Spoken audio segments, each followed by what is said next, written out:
যখন আপনার চর্চা করেন তখন আপনাকে স্বামী বলেন।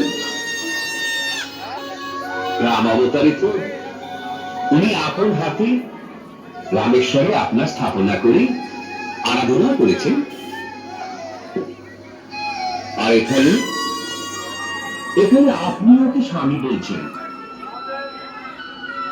প্রভু, আপনারা দুজনে একই, তবুও দ্বৈত রূপ ধারণ করে কখনো একে অন্যের ভক্ত হয়ে যান, আর আমার স্বামীও। প্রভু, এই সম্বন্ধে ব্যাখ্যা করবার শক্তি শেষ, ব্রহ্মা, সরস্বতী কারোর মধ্যেই নেই। সব কথা ব্যাখ্যা সম্ভব নয় নারদ।